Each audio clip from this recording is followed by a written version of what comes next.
Welcome, everybody. This is Illegal Knowledge. My name is Michael. And I'm Paul. And tonight, my guest from ForceWatch, which is a beautiful organization. Actually, I was acquainted with the organization prior to your current, incarnation of what used to be a thing called CopWatch.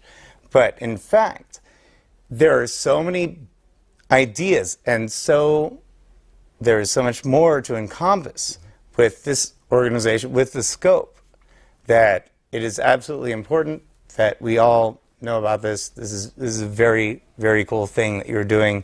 I really, really congratulate you. No, thank you. Because when I got here in Tucson, there was a CopWatch.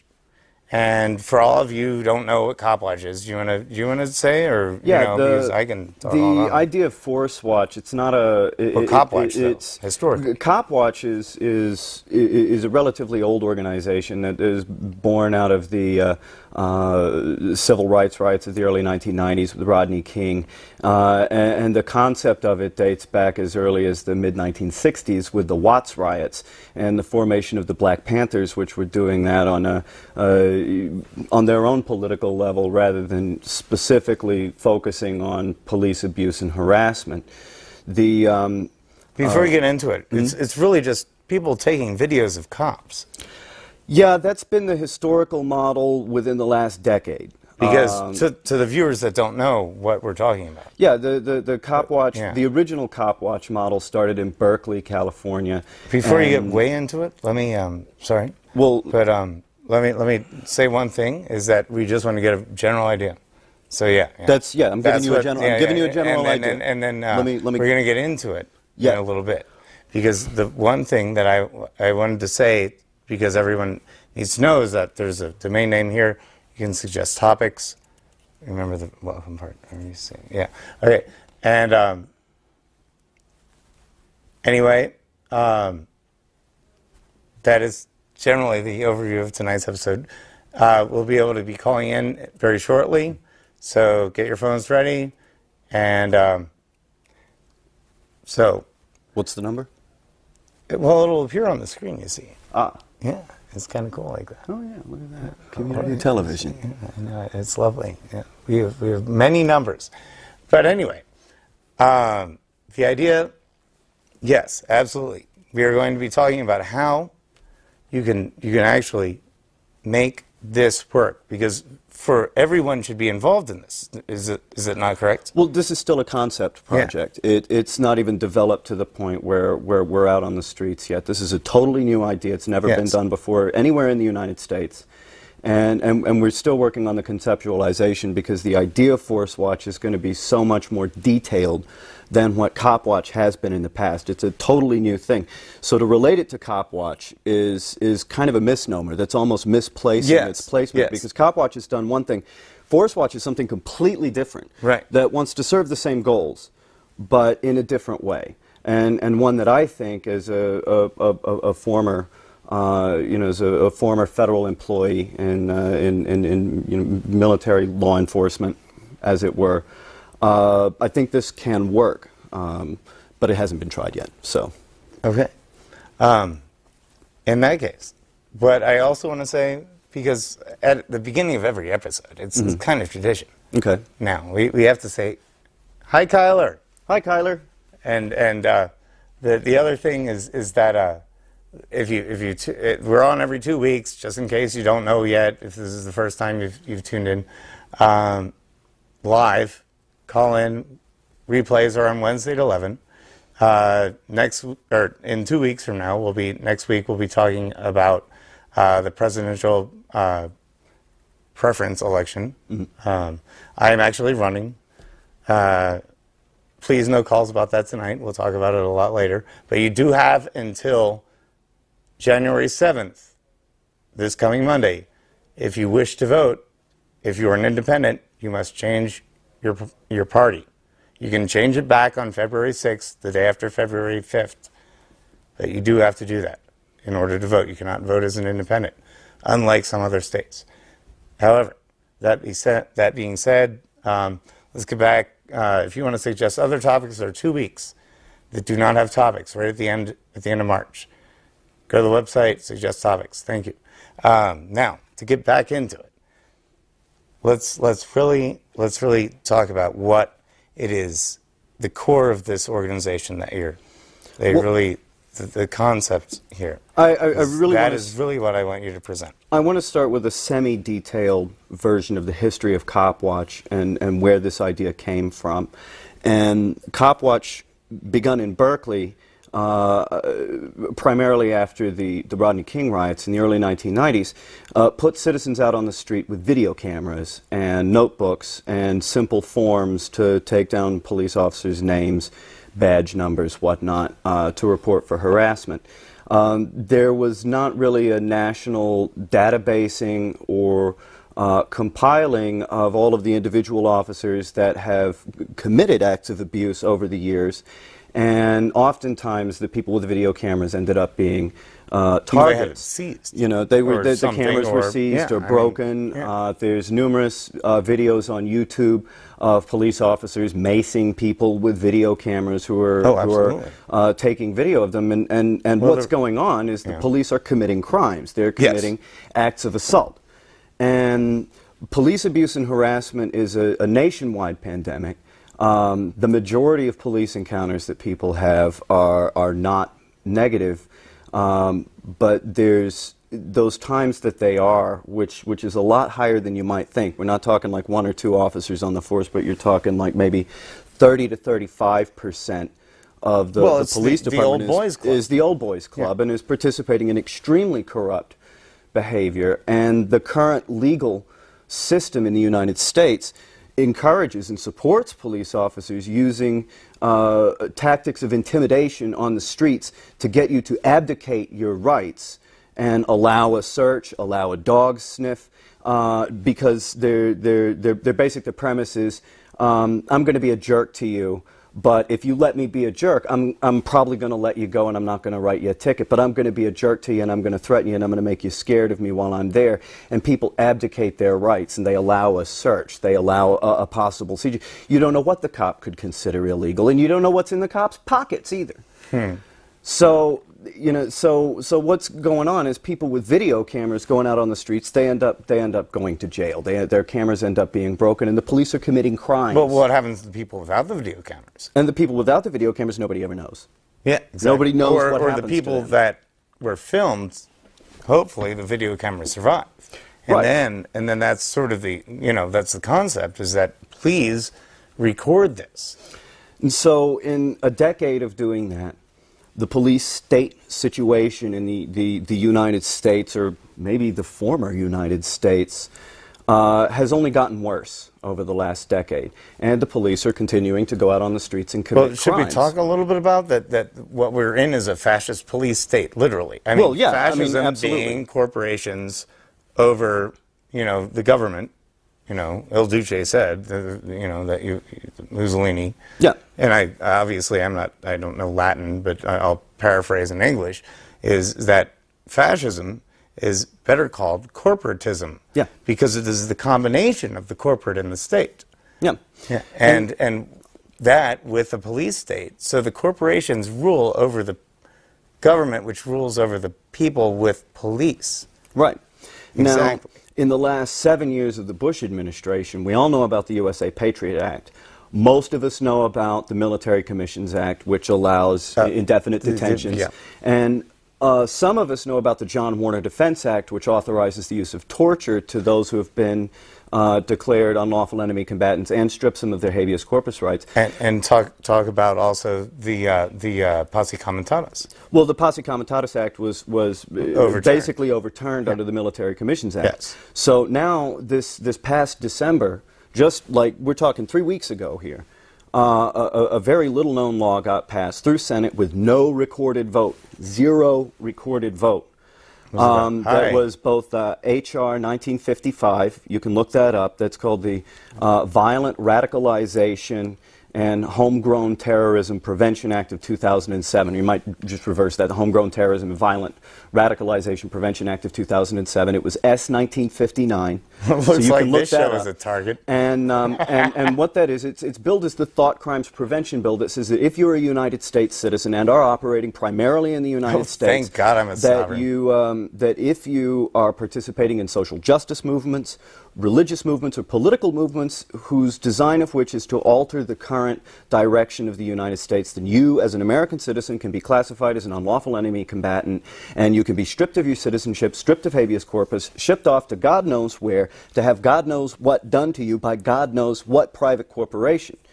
I worked with Blackwater during my time when I was in the military, and private corporations, that's exactly it. Corporatism is the better word for fascism. This is turning into a corporate nightmare.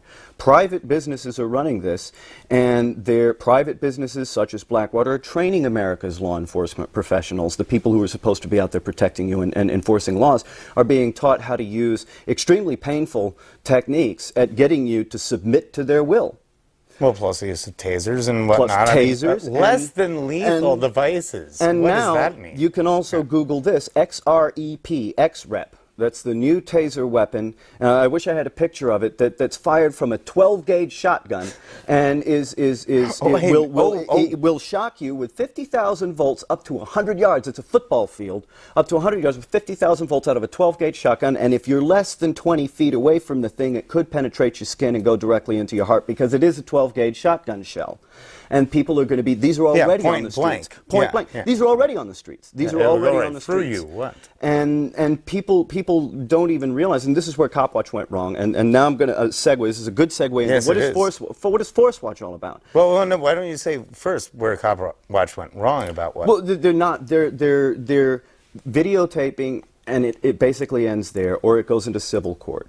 Yeah. And there are no criminal charges filed. No criminal charges. Yeah. They're committing crimes, but there's no criminal charges filed. Exactly. A lot of people... And what it is, it's used as a defense against the people who are getting arrested. Yeah. You know, which they shouldn't be because they didn't do anything. Right. You know, and it gets used as a defense rather than a prosecutorial method. Well, the prosecutorial method, I mean, it's not, and it's not just the cops. It's not just the cops. The cops will arrest you, possibly for something they have a legitimate cause to arrest you for. For instance, DUI. You blow positive on a DUI, they arrest you, but if they don't... Subsequently, they beat you the fuck down... Well, not only that, this isn't even violence issue. This is going into the prosecutors, the district attorney, and the judges. If the police don't submit certain paperwork at the time of arrest, yeah, that's true too. Yeah.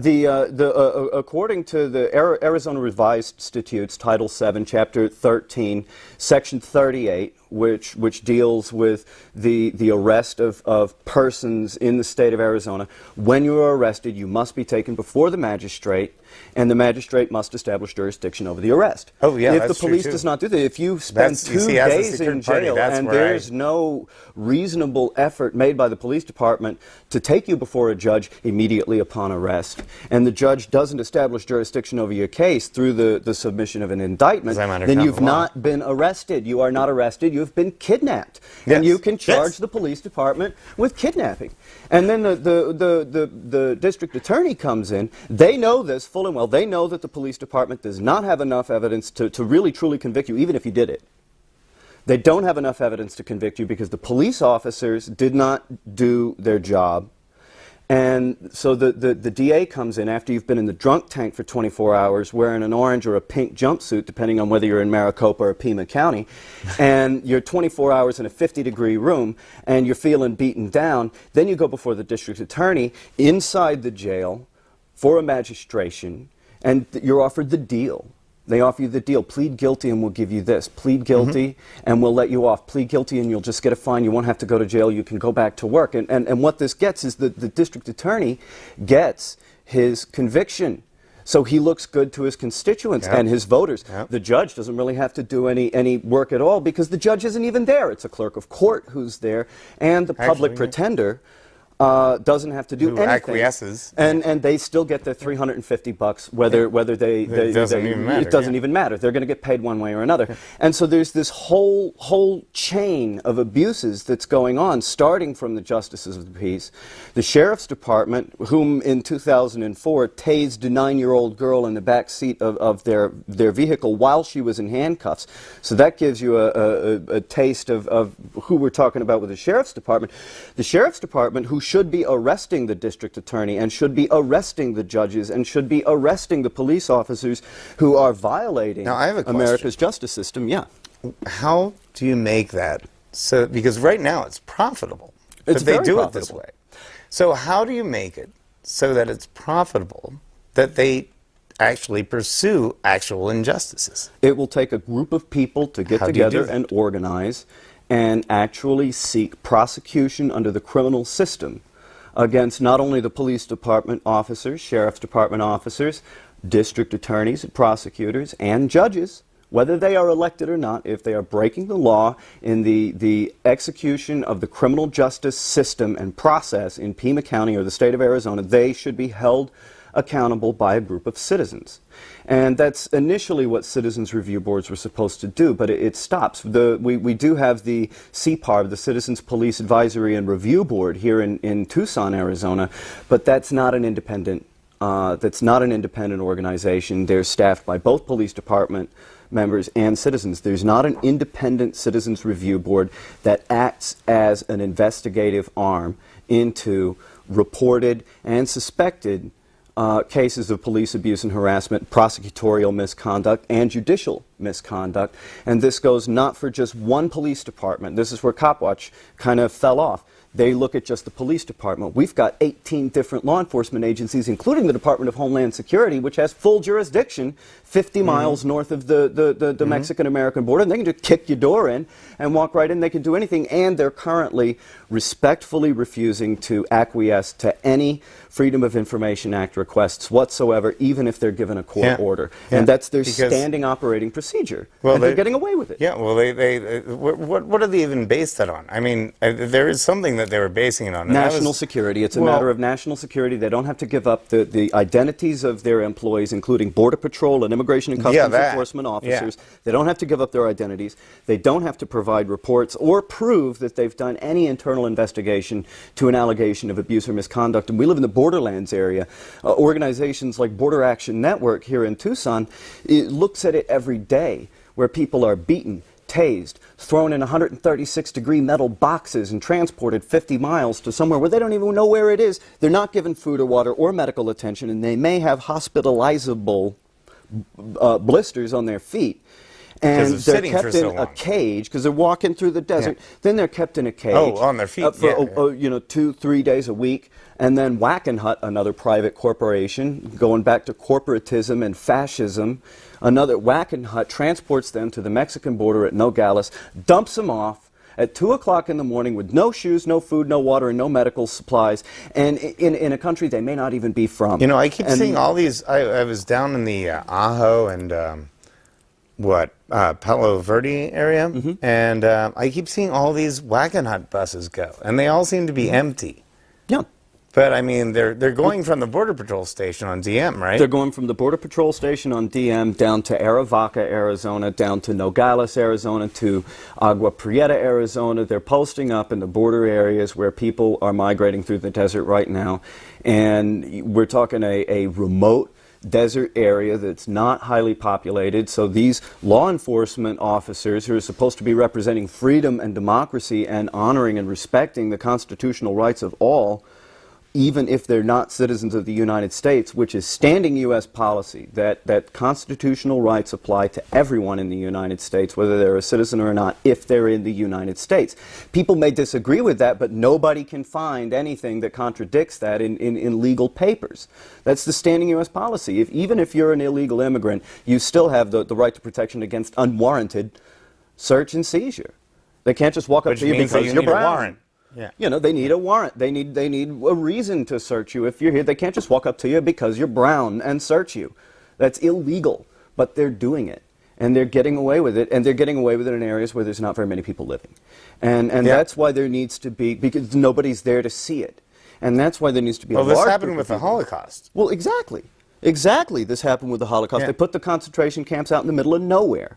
You know, and they put them in cities where nobody had any contact with. Communication was a lot worse back then, so Yeah. a medium-sized city could be the middle of nowhere. Well, I mean, you know, do you think we have concentration camps in this country? Kellogg Brown and Root was contracted with a rotating $385 million a year contract to construct 600 detention and internment facilities under U.S. Army and Department of Defense and Homeland Security programs in the event of a mass illegal migration across the borders or civil disturbance or natural disaster for relocation and refugee camps and whatnot. Well, and a lot of it was facilitated by Katrina and by the mass evacuation. And I mean, the thing that I always talk about on the show is the Hegelian dialectic. You have a Problem, a reaction, false solution. Solution, reaction, really. Yeah. Yeah. But you have a false thesis from which you develop an antithesis, which is also false. Mm-hmm. So as create a desired synthesis. Yeah. Well, that's classic. And that's so the old. levees break so that the people have to evacuate so that we can say, hey, we need places to put evacuees so that we can, I mean, this is all part of the, and then, I mean, who's in power? KBR, by the way, Halliburton, is basically the same company. Which one owns which? Halliburton owns KBR. Yeah, right. And obviously, as we all know, Dick Cheney, yeah. So, yeah. So, you know, we've got a creepy police state. And if see, I mean, it's like the corporation is the state. I mean, if the corporation could have picked better leaders from the corporation to represent themselves in the government, I don't see how they would have picked anything different than what we have. Well, and let's get back to like force watch and what can we do that might work. We know what hasn't worked. Yeah. So let's talk about what might work. Well, hey, should I put up the graphic? Let's put up the graphic. You can send an email to the email you see on your screen. That's the Force Watch logo, and I'll give you any of the further information that you might request. We'll put it back. So what I'm suggesting that we do is we get together as a group of people, and we learn how do the police do it. What do the police do? How do the police investigate a crime? So I was There's like a crime, watching this guy. Let's investigate a crime. Actually, can I tell you a story real quick? Well, let me get this thought out. Okay, get the thought out. So I don't lose it. Sorry. So it's easy. I'm going to hold something up here to the camera. You might be able to see that. Well, we can put it up. We can put it up under here. All right. That's a U.S. Army training manual for the Criminal Investigations Division, and it is unclassified. You can get it on the internet. Just look up the FM number that you see at the top, or Law Enforcement Investigations. That is the textbook on how to investigate a crime. Then another thing that you can do, and what I propose that we as a community do, is learn the general orders of the Tucson Police Department. What are they supposed to do? What are the rules that they're supposed to follow? And then hold them to it. You go out there and you hold them to it. And when you investigate it as it's a crime. And fill out criminal reports, police reports, or police-style reports. There's, this is the Force Watch. Let me pull this out of here. That'll just be a lot easier.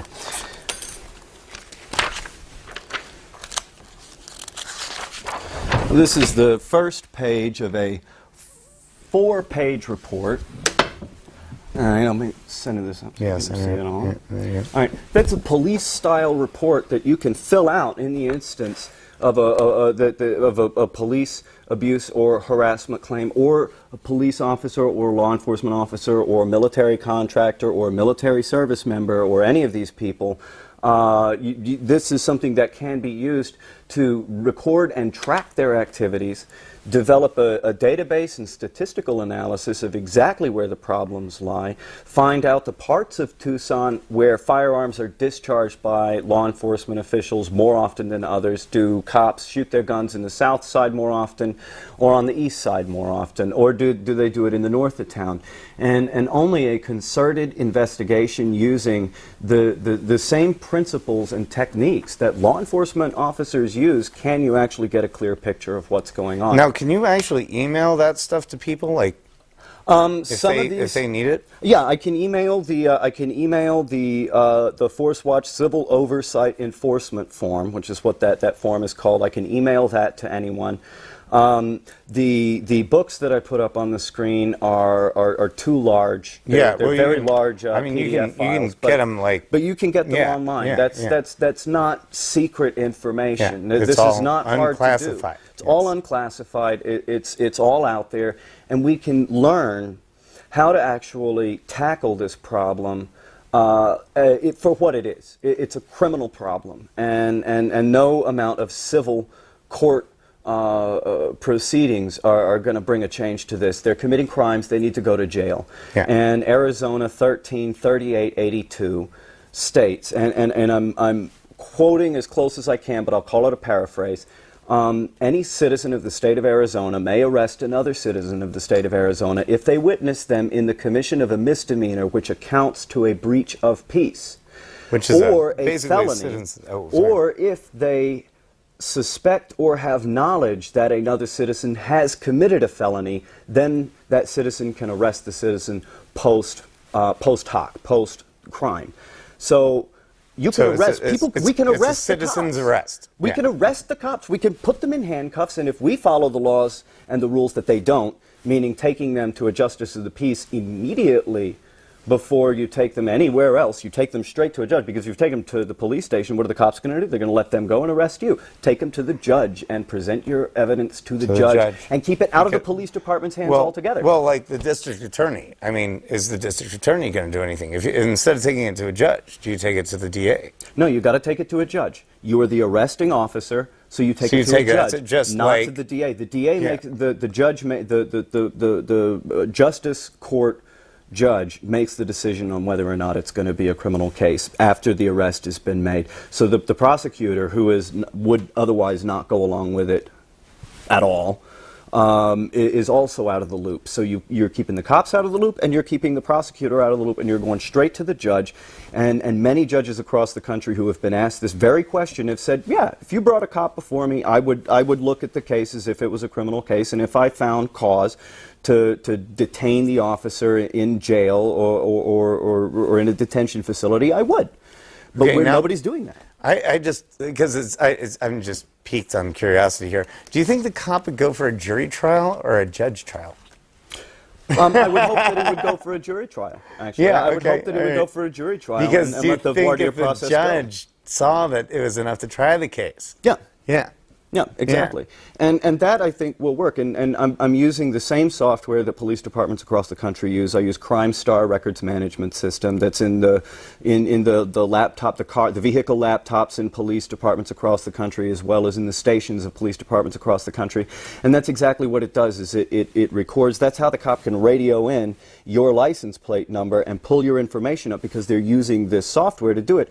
We can put them in a database and track their movements and track their behaviors and establish exactly what's going on, exactly which officers are the problems, and where exactly do the problems lie within the law enforcement training and rule, like general order enforcement protocol. Well, it's a question of how many pieces of information you gather into the database, and then you can do all sorts of magnificent things with it, which is really cool. That's the purpose. That's the purpose of gathering evidence in an investigation. When you are when you are conducting an investigation, the cardinal sin of all investigations is to begin theorizing before all of the facts have been gathered. Yes, exactly. So we can talk about how bad police abuse and harassment is all we want, until we're blue in the face. We can talk about it all we want, but until we have the facts and know what's going on with pictures and signs and wonders, then we can't even theorize how bad the problem is, because we're not really looking at it. We're going out into the streets, just aiming a video camera at any cop that happens to be walking down the street. And just like any other human being, you don't want a camera aimed at you if you know you're not up to anything. You know, if you're not okay, so I have another question. Let's say I'm literally out on the sidewalk, right? And I happen to have a video camera, and I'm like, okay, I see this cop in a car, and he's driving the car, speeding without the lights on, like just ridiculous, and I get them, right? What then? Well, there's a couple of different angles that can go from there. You don't have a radar. So you don't know exactly how fast the cop is going. It's a digital film, but and what so is you can in but what is in the film? What is in the film, and what you can tell if digital film has been altered. What is in the film are the ambient speed of traffic in the background versus the cop speed passing by, and you can tell whether or not the officer is traveling at an unsafe speed through a crowded area if he doesn't have his lights on and he's not flashing his blues and says, "Hey, it's an emergency." So really, then, what do we do? Because now you have this resource. You can put so what do we do? Yes, you can put a report out, and the using thing the exact look at the license plate number. Look at the vehicle number. They're in plain sight on the vehicle. Yeah, and there's a car number on the hood and on the back. The red light video cameras are there taking your picture, running the red light or speeding. So you can have a video camera and you can take a picture of a cop running a red light or speeding, but make sure you get the license plate number, which always starts with a G, so you can ignore the whole G part. All you got to do is remember a 5-digit alphanumeric sequence like 167GT, and you know, film it as close as you can and remember the vehicle number. Email Forest Watch, and we'll get back in touch with you and we'll take a report and begin an investigation. Now, the idea really is to put this online so that everyone can do this at any point in time. Yeah. And like I said, this is still in its conceptual stage. We our meetings right now are once every 2 weeks, every second Saturday, every other Saturday. Not this Saturday. Not the Saturday that just passed, but this Saturday upcoming. The next one, This Saturday. If you're watching this on Wednesday, what would that be? It's Wednesday the something. 7, 8, 9. The 9th. If you're watching this on the 9th of January, then it will be this coming Saturday. If you're watching this tonight, it is this coming Saturday. And it's not, it's every other week, the opposite weeks of this show live. Right. Yeah. And that's at Shot in the Dark Cafe, 121 East Broadway Street. That's Broadway at the corner. It's in between 5th Avenue and 6th Avenue. And it's open 24 hours. The meetings start at 7 p.m. And we're meeting in a public location. We've got nothing to hide. And we need people to come together and start to do something about this before it gets any worse. Because if we don't, then we're going to end up like that Presbyterian pastor during World War II that said, "And then they came for me, but there was no one left to do anything." To speak up, So before it gets to that point, we need to come together and we need to start doing things in a more organized, more efficient, and more trackable and monitorable way to where we can see what's going on. Hey, from 2006 to 2009, we have police reports on every single police abuse and harassment investigation, so we know exactly what's going on. I mean, that's already there. That's in the police record. No, not always. Because if a police officer abuses you, he is not going to bust himself by filling out an internal affairs complaint against you. But I mean, the ones that we have. The ones that we have are public and they are available. Yeah, they're available. All your criminal records are available anyway. You just got to get online and go to the Arizona legislative website or, Google Arizona case search. You can look up your own criminal history, if you're curious as to what would happen if an employer put a case number in or your last name. Put your last name in, and you can see exactly what your criminal record is in the state of Arizona. This is all public information. Yeah, it's not hard. It just takes a little bit of work, and that's it. And then you can get worlds like PCCJC or something. Search. I forget what it is. Yeah, but you just go to the az.gov site and go to your calendar. And if you want to look at, there's a couple of other websites. Do you want to? There's a couple of other websites that I'm basing a lot of my information on. If you check those out, those are the original CopWatch websites.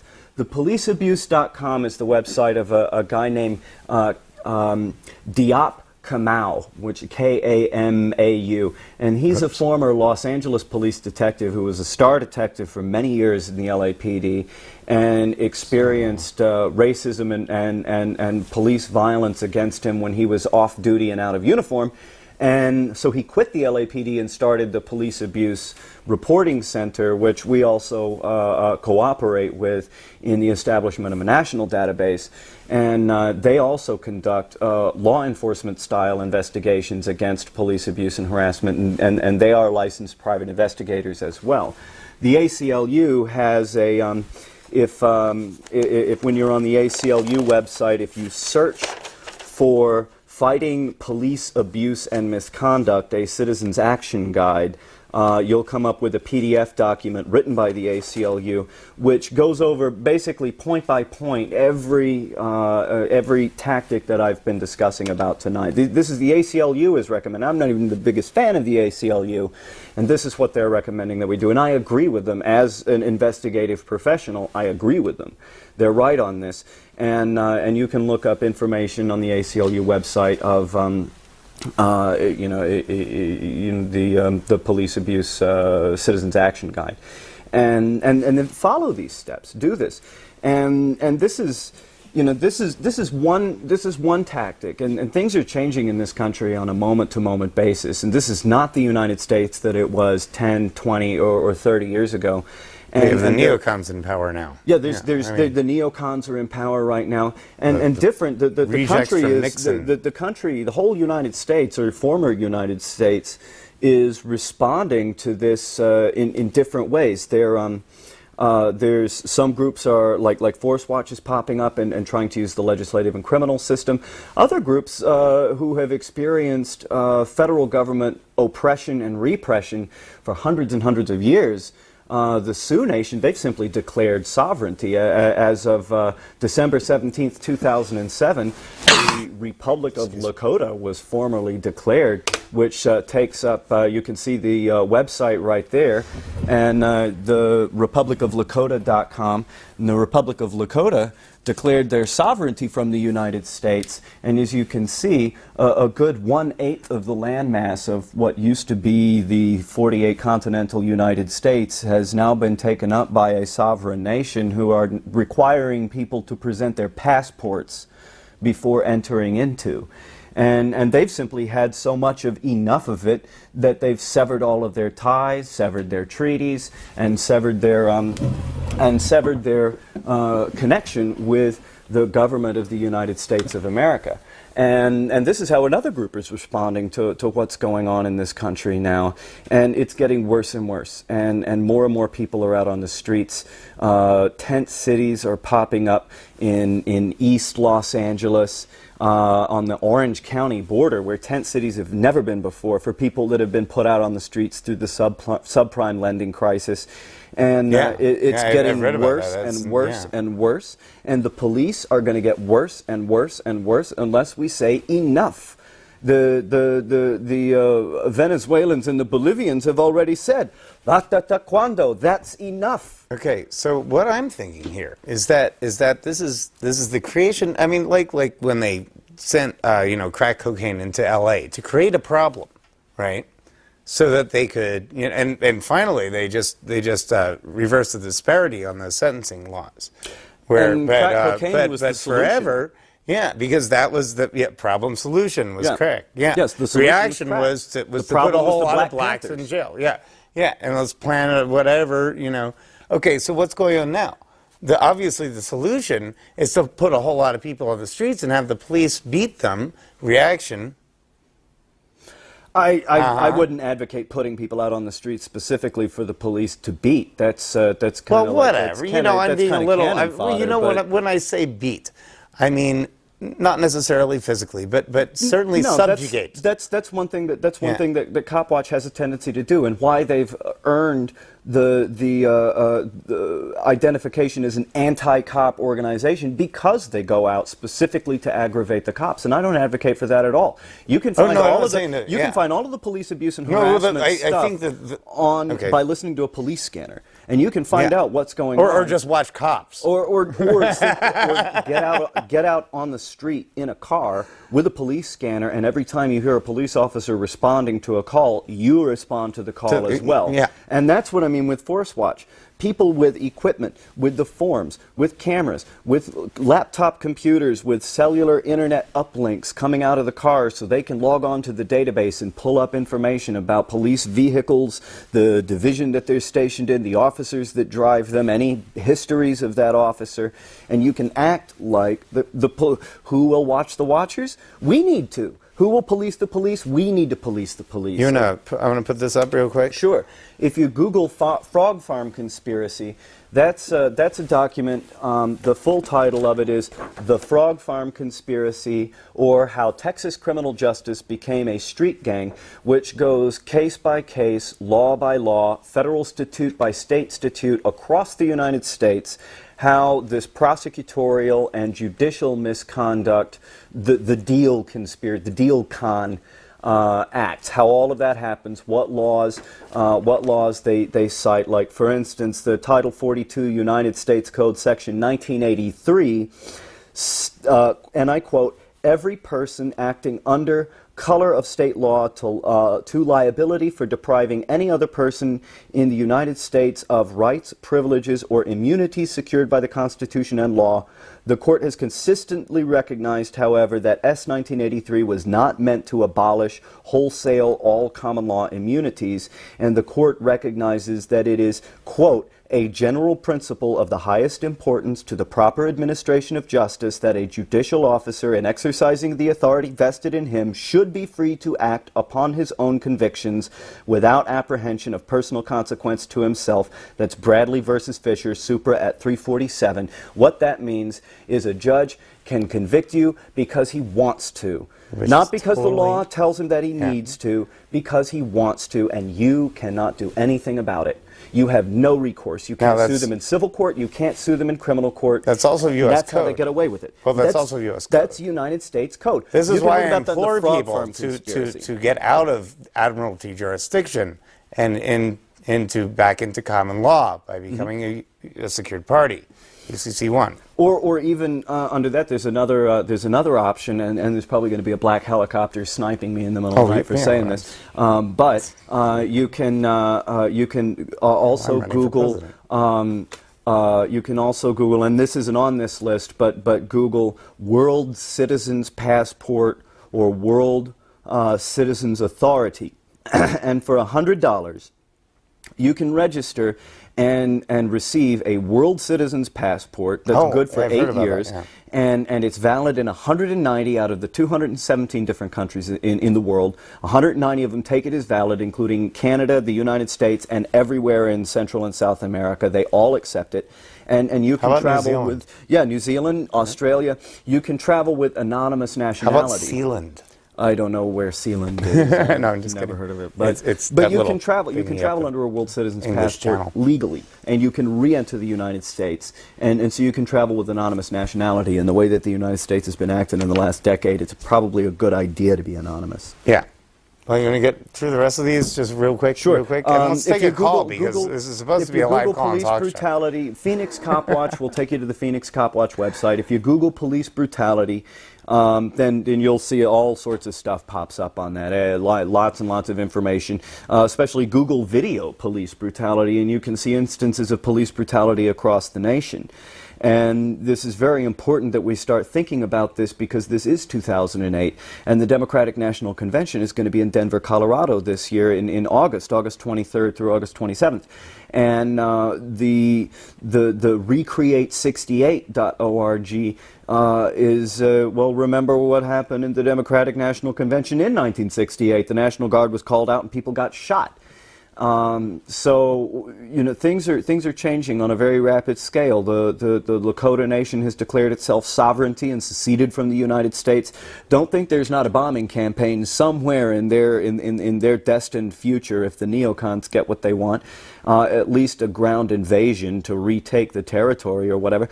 And then you've got the Democratic National Convention coming up. We really need to be we need to start protecting ourselves as citizens of the planet Earth, and we need to start protecting ourselves from fascist pigs that want to come in and take everything that's good about living this life away from you and submit you to their will. Well, it's like Brave New World, paranoid, really. But wait. Well, Huxley wrote it. Huxley, this is like, what's going on in this world right now is like a mix between 1980, it's like 1984 had sex with the Brave New World, had sex with Brazil. Yeah, well, the Terry Gilliam. Yeah, the Terry just in a strange way of absolutely. portrayal. I think almost Brazil. And then look at what is it? The Children of Men. Oh, okay. The movie about the end of the world, the civilization collapsing into a strict police state. Yeah. So we should take. So so call in. The numbers are on your screen there. Actually, they're not. No, they're over there. Oh, okay, yeah, totally. That's just our monitor. That's live. So actually, what is over there is what everyone is watching exactly right now. Oh, okay, yeah. So there's a little bit of delay. Oh, well, right on. So, but yeah, call in. Any questions you've got, I'll be glad to answer them. Right on. Okay, well, in absentia, because usually, I wonder if everyone's asleep. Where is everyone? No, it's New Year's. Still recovering from They're, the New Year's. They're probably. It's like National 9:45. Recovery Week. Like people are probably already drunk. That's a. Okay, so let's say reiterate that you have the meetings for Force Watch on Saturdays, not the Saturday of this show, but the opposite Saturday. No, it is coming up this Saturday. Today's Wednesday. It'll be in. When this show is live, it's not that day. It's the other one. Yeah. No, this is in 3 days. In 3 days, there will be a Force Watch meeting. Oh, and this Saturday upcoming. Yes, it's Wednesday. Today is Saturday. Today is Saturday. Oh, yeah, so it's next Saturday. I mean, when you're watching this, if today is Wednesday, it's going to be in 3 days. Oh, right, yeah. That's what I mean. Cool. And that's why I tell that to people, because the replays happen on Wednesday. Replays. Yeah. So it's all confusing, right? So we got a caller. Let's take them. Press it really hard. There we go. Hi, how's it going? Hello. I have a question. I think the governor passed a law, and it's like a curfew that teenagers can't be out at night from 1 to 5 in the morning. Yeah. And, I work in the north side of town, and I work second shift, and I'm concerned that, it's kind of seems to me like it's going to turn into a fishing expedition, because if you're driving in the nighttime, you're not going to be able to see who's in the vehicle. You can't look and say, oh, he looks like he's 17 or he's 18, so I'll pull him over. So it's basically going to be that's the whole profiling thing. And I would like to know if you know anything about that law. I'm personally a Democrat, but I'm against this law, and Janet Napolitano is beginning to really disappoint me, basically. Yeah, I do, and it's not just, this is a pattern of profiling that's developing in the state of Arizona, where what's happening is you'll see them when you're driving down I-19. You'll see them when you're driving on I-10. Federal vehicles and police vehicles backed up with their rear bumper up against almost into the road, and the officer is standing on the back bumper raised above the level of traffic looking down. You pass by, that guy's got a radio. If you react to that police officer or that federal agent acting in that manner, then they're going to radio a mile and a half down the road for an officer that's already down there to yank you and pull you over, and it's a means of profiling, and they know that this is going to catch kids who are underage, because a 16-year-old kid isn't mature enough to not put on the brakes real quick when he comes up to a police officer on the side of the road, or to swerve a little bit because he's nervous that there's a cop right there. They're not mature enough drivers to do that. So this is I thought a mature driver just held steady and stays in the lane. It's like, down. oh, okay, there's a cop. Wow, but kids don't know this. And they get they're going to use this to trap these kids into doing this, and they call it to protect the children, but children have no right. Let me say one more thing here. Did you want to say one more thing, caller? Yeah. I was going to say, don't you think? What about the fishing expedition thing? I mean, to me, you can't. So what you're talking about is like immigration and whatnot, right? How they're wait, no, a carte blanche to pull somebody over, basically. Well, the Department of Homeland Security has total jurisdiction 50 miles north of the Mexican border. They don't even need probable cause or a warrant to kick your door in, pull you over, pull you out of your vehicle, put you in handcuffs, tase you, shoot you, and put you in a box. I was going to make another comment. Go ahead. Your show is interesting because you allow feedback and people to call.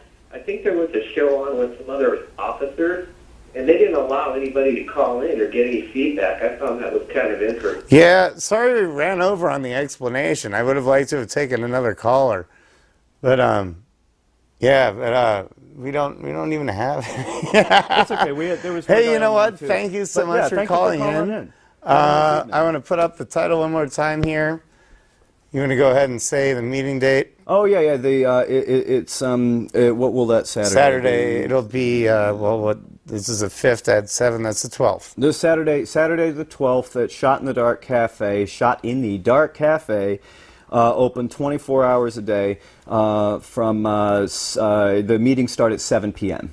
All right. Awesome. And then you got the email right there, just in case you didn't see it. It's forestwatch@gmail.com. That's right. In 2 weeks, you will be seeing me talk about the presidential preference election special. Anyway,